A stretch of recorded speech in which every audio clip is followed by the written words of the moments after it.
Bonjour, c'est Thierry. Aujourd'hui, je voulais faire un test avec trois polishes différents. Alors, on est sur une Clio. Elle n'a jamais été polichée. Jamais, jamais. Et là, j'ai des sortes d'impact et des rayures. Rayures, voilà. Nous avons, en polish, nous avons un produit professionnel. Identique au 3M. Voilà. Un produit chez Leclerc, Tech 9. Peinture ancienne rénovateur, et un produit de chez Action, un polish chez Action, voilà, une sorte de cire professionnelle qualité, voilà. Le produit de chez Action vaut 2,80 €, le polish de chez Leclerc vaut 3,60 € et celui-là il vaut 25 €. Et voilà.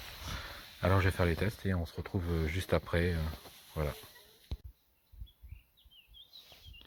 Bon, voilà le résultat après avoir appliqué ces trois polishes. Alors résultat sans appel, hein, franchement.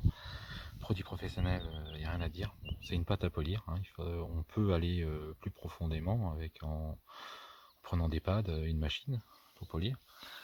Alors là on voit que la rayure est quasiment plus rien, sans forcer même. Le produit Tech 9, il a laissé des traces, la rayure est encore là, et voilà. Et ne parlons même pas du produit de chez Action, c'est une cire, c'est de l'eau. Ça ne sert à rien. Alors ce qui est bien chez les produits Tech 9, c'est que ça fait un brillant sympa. C'est plus un produit à utiliser sur une carrosserie, même si c'est marqué peinture ancienne, rénovateur, mais c'est plus pour de la carrosserie récente ou qui n'a pas de rayures.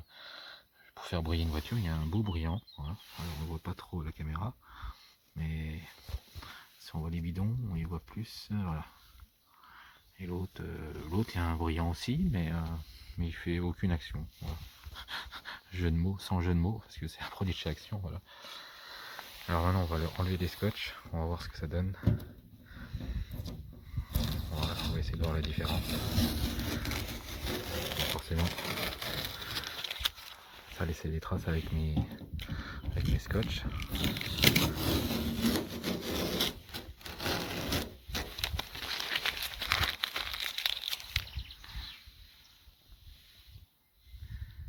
Voilà, on voit pas grand chose. Je vais enlever le reste en des scotch, je vais juste passer un petit coup de microfibre pour enlever les traces. Et on essaiera de voir la différence des trois carrés. Voilà. Voilà, j'ai enlevé mes scotch, j'ai toujours pas passé de microfibre, mais on voit clairement que là il y a une action assez prononcée du produit. On voit les dépôts sur le côté, celui-là moins, et le produit Action, on voit même pas la délimitation du carré. On voit rien du tout. Alors je vais passer un petit coup de microfibre pour enlever les pourtours, et on se retrouve juste après. Voilà, de retour. Alors là j'ai enlevé le carré. On voit clairement que le premier produit a enlevé la rayure. Le deuxième, on voit toujours la rayure, et l'autre, voilà, il n'a rien fait du tout. Voilà, c'est trois produits. Comme quoi, le prix fait la différence aussi. Voilà.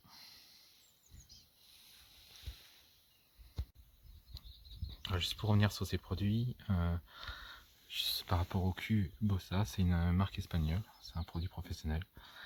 Là, c'est le GB250, c'est un grain. Voilà, il y a plusieurs finitions, plusieurs grains de polissage. Voilà. Il y a du plus léger, plus fort. Voilà. Et là, je l'ai repassé. Et là, on voit juste la partie de là. On voit plus de rayons, on voit plus rien. C'est vraiment un produit à utiliser avec une machine aussi pour avoir des résultats maximum. Voilà. Et le rénovateur, bon, c'est un produit pas cher, hein, le Tech 9 forcément. C'est un produit, ça pourrait être un produit sympa à passer en finition pour avoir un beau brillant, voilà, à la fin. Sinon, il y a des produits professionnels de finition avec des pads spécifiques pour terminer aussi. Voilà.